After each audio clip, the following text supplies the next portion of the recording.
Hello everyone, welcome to Unacademy. मैं शुभम सिसोदिया आप सबका बहुत बहुत स्वागत करता हूं। आप जानते हैं भारत लीड करता है फार्मास्यूटिकल सेक्टर में और अभी इसी सेक्टर में एक बड़ा डेवलपमेंट हमें यहां पर देखने को मिलता है। कमाल की बात यह है, मलेरिया जिससे लाखों की संख्या में लोगों की मृत्यु ग्लोबल लेवल पे होती है, इसी मलेरिया का जो सबसे खतरनाक रूप होता है उसको कर्व करने के लिए भारत के द्वारा एक स्वदेशी वैक्सीन का निर्माण करा गया है। अच्छी बात यह है कि ये जो वैक्सीन है ना, स्वदेशी स्तर पर बनाई गई है और हम जानते हैं दही के अंदर जो लैक्टोबैसिलस बैक्टीरिया होता है, उस बैक्टीरिया का इस्तेमाल करके इस वैक्सीन को बनाया गया है। ये वैक्सीन जो पैरासाइट होता है मलेरिया के लिए रिस्पॉन्सिबल, उस पैरासाइट को ब्लड में जाने से पहले ही ये जो है उसको रोक देती है। तो ये इंडिया के अंदर एक बड़ा डेवलपमेंट हमें देखने को मिलता है। हम देखेंगे किस तरह से हमारे टारगेट्स हैं मलेरिया को कर्व करने के लिए, ये बीमारी कैसे ज़्यादा खतरनाक है, ग्लोबल और इंडिया के ऊपर इसका इम्पैक्ट क्या है, उन सब चीज़ों के बारे में हम यहाँ पर बात करने वाले हैं। आइए हम शुरुआत करते हैं, क्या है पूरा का पूरा मामला। दरअसल इस वैक्सीन के बारे में बात करें तो अभी हम ये भी देखेंगे कि एक्सेसिबल जनता के लिए कब तक होगी। तो अभी यहाँ पर देखें, मलेरिया वैक्सीन, मलेरिया की पहली स्वदेशी वैक्सीन ये तैयार हो चुकी है। आम लोगों के लिए कब से मिलेगी, इसके बारे में हम यहाँ पर बात करने वाले हैं।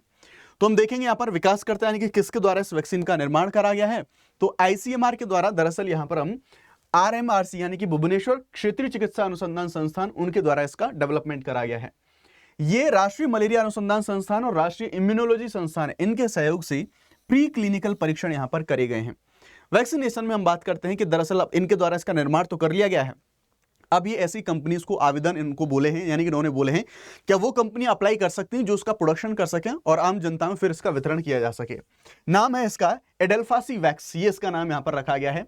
और ये वैक्सीन दरअसल जो प्लाज्मोडियम फाल्सिपेरम जो परजीवी होता है, और यही परजीवी है जो कि मलेरिया का सबसे खतरनाक रूप होता है, उसी को काउंटर करती है, उसी को यहां पर कर्व करती है। और दरअसल ये प्री क्लिनिकल परीक्षण के दौर में अभी हमें देखने को मिलेगा, यानी कि अभी जैसे कंपनियों से आवेदन मांगे गए हैं, जो भी इंटरेस्टेड होगा वो अप्लाई करेगा और प्री क्लिनिकल परीक्षण होंगे इसके, और लगभग अभी जनता को प्राप्त होने में से 2 से 3 साल लग जाएंगे। अभी इसके सारे टेस्ट होंगे, फिर उसके बाद में इतना समय अभी इसको लग जाएगा। ये आईसीएमआर, एनआईएमआर और राष्ट्रीय इम्यूनोलॉजी संस्थान, इनकी मदद से इसके जो परीक्षण है वो करे गए हैं। अब आवेदन मांगे गए हैं कि भाई कॉमर्शियल इसका जो प्रोडक्शन है वो करने के लिए योग्य जो कंपनियां उनसे आमंत्रित करे गए हैं आवेदन कि आइए और आप जो है इसका प्रोडक्शन कर सकें। जैसा मैंने बताया, खून में जो पैरासाइट है उसके पहुंचने से पहले ही उसको डीएक्टिवेट ये कर देता है। साथ ही साथ मच्छरों के माध्यम से जो सामुदायिक स्तर पर मलेरिया का ट्रांसमिशन होता है उसको भी कर्व करने में ये वैक्सीन काफी ज्यादा हेल्पफुल होगा।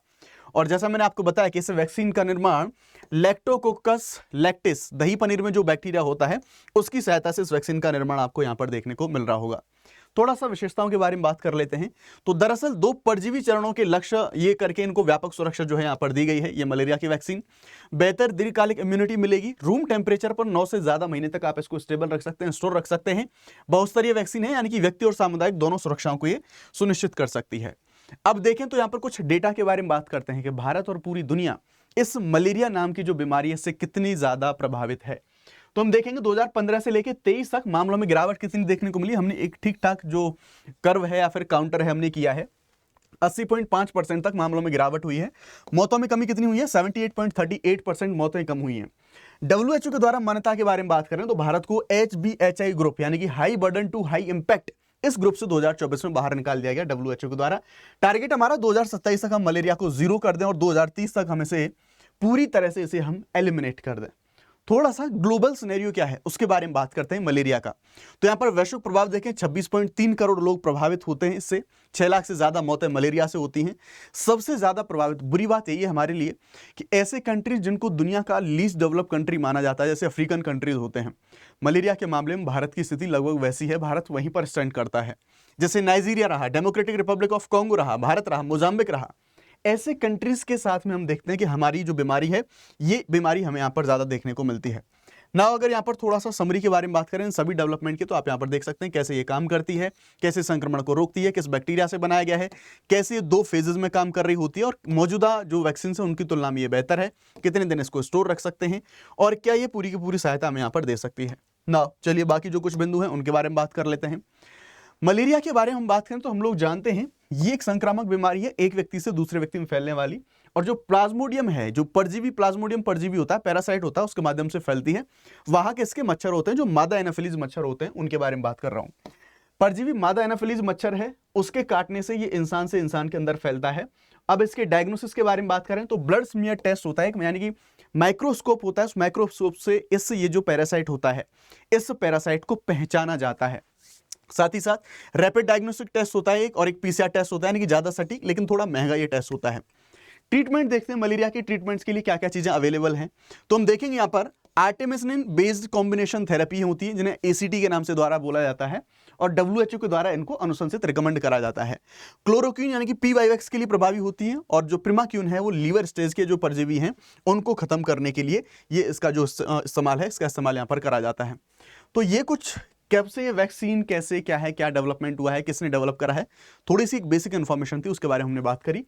लेकिन यस, ध्यान रखिए, अभी अगर इसका डेवलपमेंट हुआ है, अभी कमर्शियल इसका प्रोडक्शन करने के लिए आवेदन मांगे गए हैं, जो सभी कंपनीज हैं, जो भी एलिजिबल कंपनीज हैं उनसे मांगे गए हैं। यस, ये देखने वाली बात होगी कि अभी इसको जनता को मिलने के लिए लगभग हमें 2 से 3 साल का समय भी ऑलमोस्ट लगभग संभावित समय है, ये समय भी लग सकता है।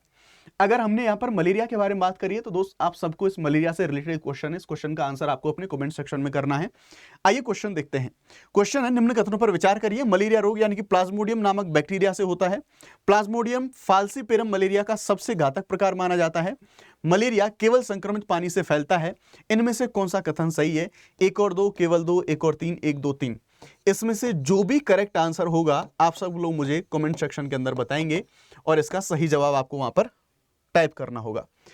जरूरी जानकारी है, हमारे यूपीएससी सीएससी के जो लर्नर्स हैं उनके लिए बता दूं, जो प्लस कोर्सेज हैं अनअकैडमी के, उन पर जो डिस्काउंट है 22,999 में आप इनको अवेल कर सकते हैं। 6 महीने का डिस्काउंट आप लोगों को यहां पर मिलता है।